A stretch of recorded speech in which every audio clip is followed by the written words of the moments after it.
November 28th, 1982. We were coming home from church.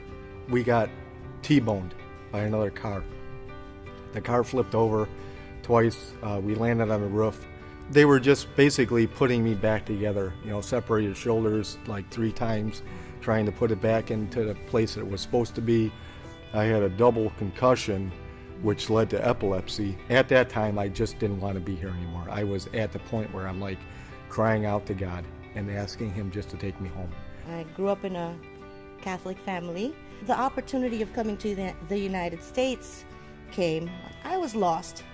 I didn't think that I was needing anything else in my life because I was making money. I was buying the things that I want for the first time, away from my parents. I came from a fairly large family. We were never very well off.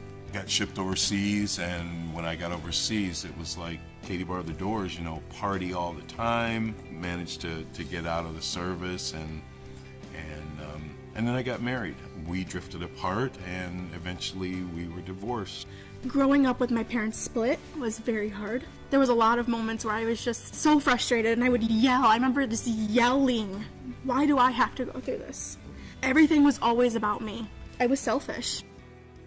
Seeing the grace of God now, his grace just protecting me at that time. Me and Julie got married. She was 19, I was 21. I remember praying and I said, Lord, why is there a wall up between us? And he said, in a very clear voice, he said, let the hate go. I held on to the hate of that lady that hit us. Once I let that hate go, it felt like a heavy backpack, releasing.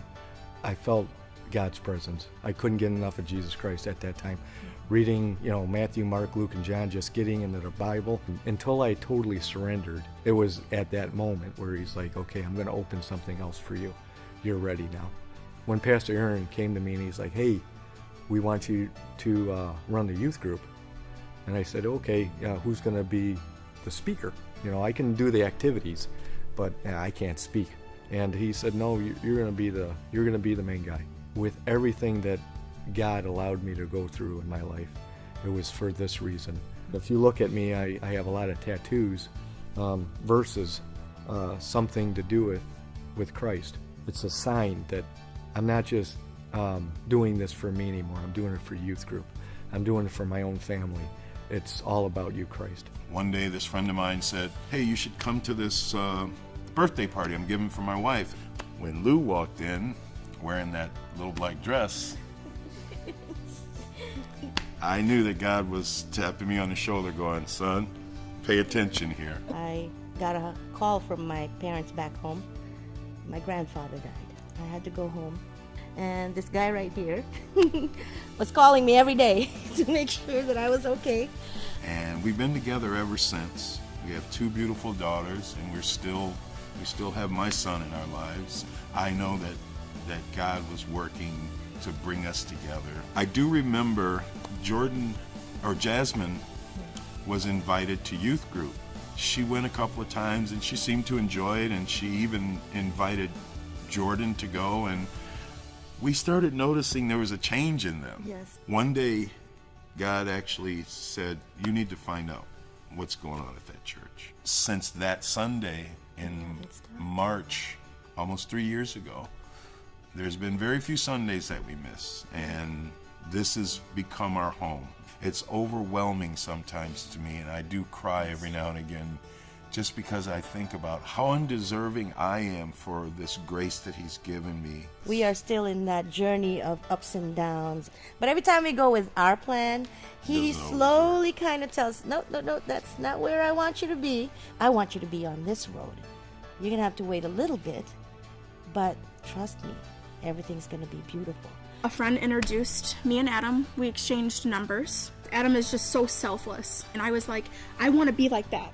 And Adam told me from the beginning, our relationship needs to be around God. God supports us with everything. And shortly after that, I just saw the things God was doing in our lives. I got myself into a lot of debt. I was 18. I wanted new clothes. I wanted to live that life of just having everything I wanted. So I opened up several credit card accounts. I couldn't pay the payments anymore. So having all those financial issues, and we took financial peace, and I was like, no way I'm giving my 10% of my pay away. I need that. I have all this debt. Why does he need my money? I was like, no, this is the last thing I wanted to do. And I'm so stubborn, so stubborn. And something was just speaking to me, you know, just try it. We tithe now, and God has blessed Adam with raises, with everything. And I know that wouldn't be possible if we didn't give it's actually all his money. And I know that wouldn't be possible if we didn't tithe. We wouldn't have the things that we have now. You know, I feel like he put me through some things to make me a stronger person and who I am today. Now, like, I'm slowly getting my answers, building my relationship back up with my dad. It means so much to me. I never had that growing up, and now having that now is just, it's amazing. And I know it's all because of God. Even when I don't take care of things the way I'm supposed to, he's there, taking care of us. He just gave it all to God and said, take care of this. And he did. Looking back now, he had all these plans for me. It's not me anymore. I serve him. All this time, he moved me to this place. Without God, I would have never gotten any of these answers. I would still be where I was.